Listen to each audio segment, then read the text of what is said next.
We took a cruise on the MSC Grandioso, and Tunisia was one of the ports on our itinerary. Now, we usually DIY or do it yourself a port when we're traveling on cruises. We have been on over 20 cruises in the past several decades. And so we know that you can save a considerable amount of money and also have more flexibility if you do it yourself. However, we will book an excursion through the cruise line if it is a difficult port to navigate, our time is limited, if there are safety concerns, or if there are activities that I want to do, but I simply don't have the time to research and put a package together. So, on this port, we decided to do a ship excursion for several reasons. I didn't have time to plan anything, and many of the places that were recommended as top places to see in this port were spread out throughout the area. When I'm in port and I do it yourself, is I try to make sure that we're back on the ship in time. I'm usually back about 2 hours before we're required to be back because I do not want to miss my ship. So one of the things that I do not do is time it where I'm running towards the ship. So we took a 9 hour city tour, and it was a long one.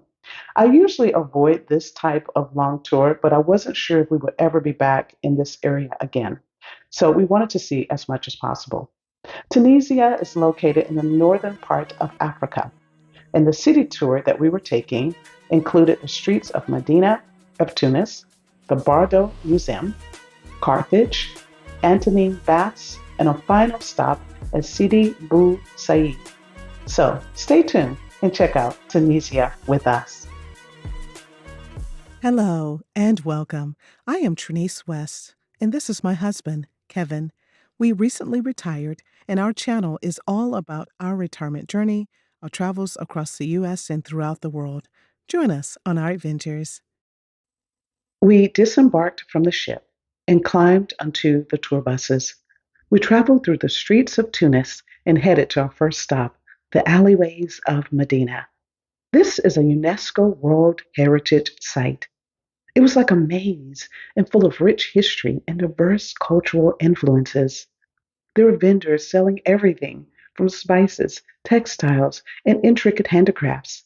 It was like stepping back in time.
Next, we listened to a demonstration about how the Tunisians grow flowers that are used in the production of perfume.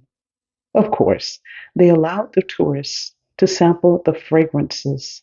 Unfortunately, I have problems with migraines, so I couldn't smell any of the samples.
We rode the bus to our next stop, the National Museum of Bardo.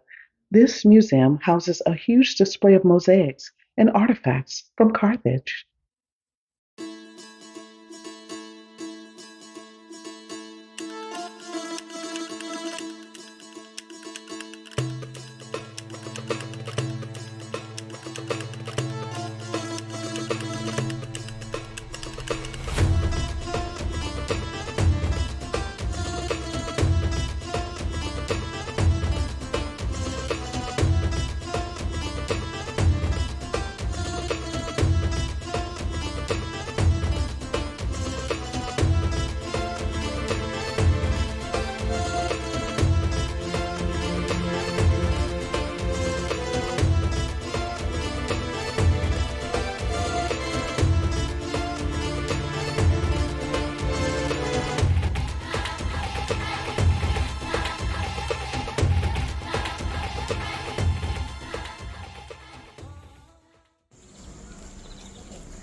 The Antonine Baths in Carthage, Tunisia, was a remarkable monument to Roman engineering and luxury.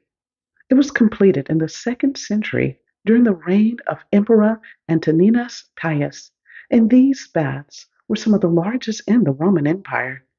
There were hot rooms, cold rooms, large swimming pool, gymnasium, and various spaces for relaxation and socializing.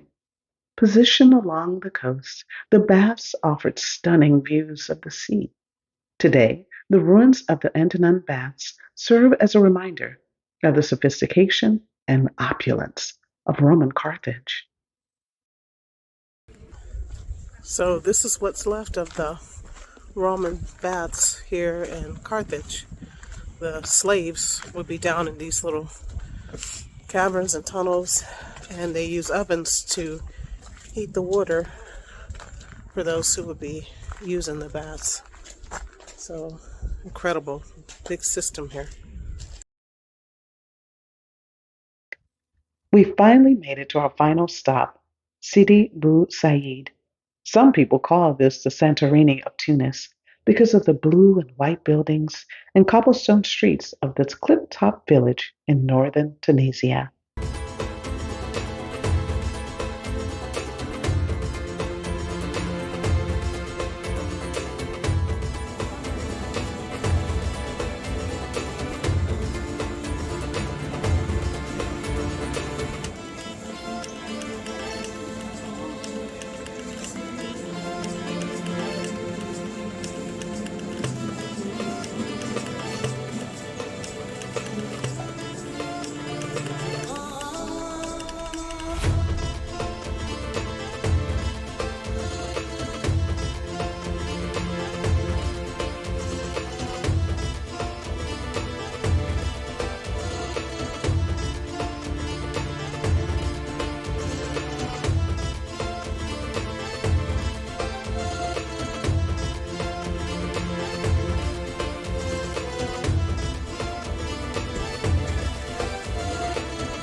So that was our day at the port in Tunisia. That was a very long day, but there were so many beautiful things to see. We really enjoyed our tour guide and all the wonderful sights. So I'm so happy that we did this tour and I totally enjoyed it and it was worth it. I hope that you enjoyed this video. Please like and subscribe. And as we're trying to grow our channel, and we really appreciate your support. So we look forward to seeing you in our next video. Take care, everyone, and safe travels.